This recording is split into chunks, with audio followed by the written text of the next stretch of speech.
Samantala, presyo ng kada kilo ng karne ng baboy sa public market patuloy ang pagbaba. 5 hanggang 10 piso na bawas presyo ipinatupad ngayong linggo. At kaugnay niyan may live report si Jasmine Gabriel Galban. Jasmine? Chris, sa monitoring ng SINAG at ng Agriculture Office, ilang linggo nang mababa ang live weight fee ng baboy sa probinsya ng Pangasinan.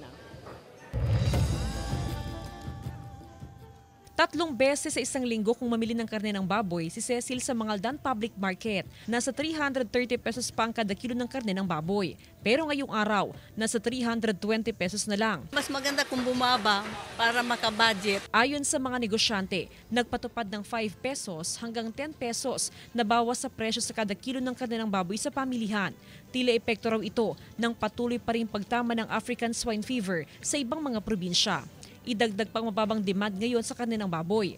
Kaya kung dati, umaga pa lang ay nauubos ng panindang karne ng ilang negosyante, ngayon, late na kung umuwi dahil sa kukonting bumibili. Nabot pa po kami ng gabi.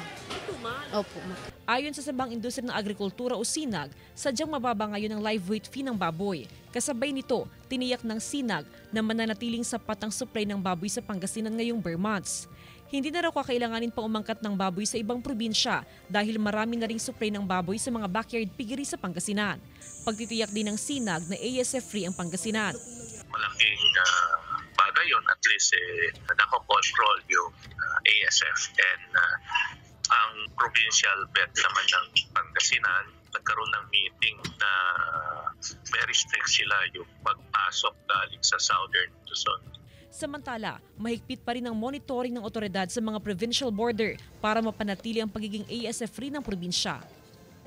Chris, sa ngayon tuloy-tuloy ang monitoring ng NMIS sa mga ibinibentang karne sa iba't ibang pamilihan sa probinsya ng Pangasinan. Samantala, update naman tayo sa presyo ng karne dito sa Kalasyaw Public Market. Ang presyo sa kada kilo ng karne ng baboy ay nasa 320 hanggang 340 pesos kada kilo. Ang presyo naman sa karne ng manok ay nasa 220 hanggang 240 pesos per kilo habang ang presyo sa karne ng baka ay nasa 400 pesos per kilo. Chris? Maraming salamat, Jasmine Gabriel Galban.